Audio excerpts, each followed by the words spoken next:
Happy Monday. Hi, class. So we've wrapped up our module on identifying bibliographic information, and so we are quickly transitioning into creating citations. So if we remember back to your information literacy standards, being able to properly document and give credit back to where you find information so that you're following all copyright laws and ethical guidelines for use of information is a big part of information literacy, and it's a big part of actually using academic research and completing these research papers and projects. So we're going to spend about 2.5 weeks talking about creating citations. For this class, we're using APA style. Reason for that, the majority of you looking at the majors you have selected in BraveWeb, y'all are going to be using APA. Most of this class is coming out of sociology, criminal justice, or education. Those are APA fields. For the people who are not using APA for their major, I got an English, got a theater person. I'm sorry, y'all have to transition for this class. I do require APA citations. I won't accept MLA or Chicago.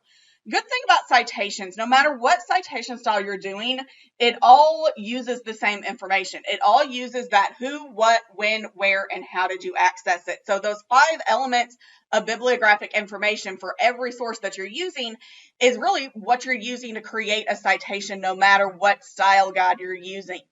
Learning to do things according to a certain style is important for particular fields that you're working in. I'm going to make a sports metaphor. This is about the only time you'll hear me do this in my life.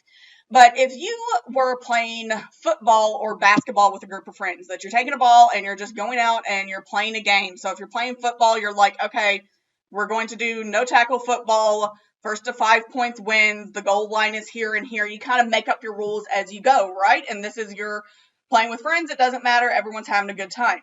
But if you're wanting to get a group of people together and have a team that you then compete in like a league against other teams, you have a strict set of pre-agreed upon rules, typically created by some sort of organization that is telling you how the game has to be played, right? You have specific rule books that you have to follow. Style guides for academic writing and research is kind of the same way. That these are experts who work in the fields of, for APA, it's comes out of psychology, but it really branches out into all social sciences, that these are experts who are researching within this field, who are working within it, who are experts at writing, and they have an agreed upon way of this is how, as a group of academics, we are going to behave, and we're going to write, and we're going to give credit back to sources. So we're going to create these citations.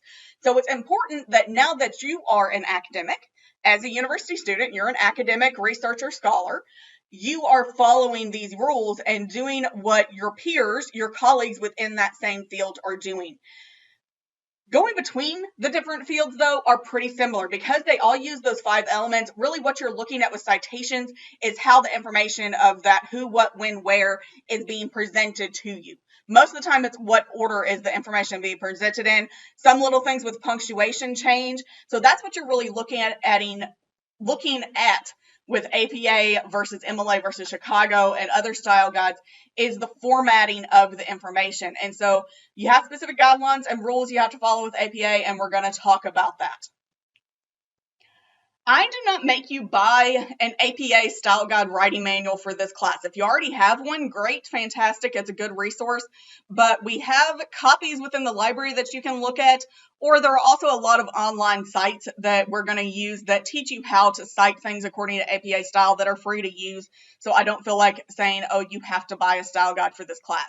If you're wanting to come look at the library, we do have a copy of the most recent style guide for APA, so it's officially called the Publication Manual of the American Psychological Association, official guide to APA style.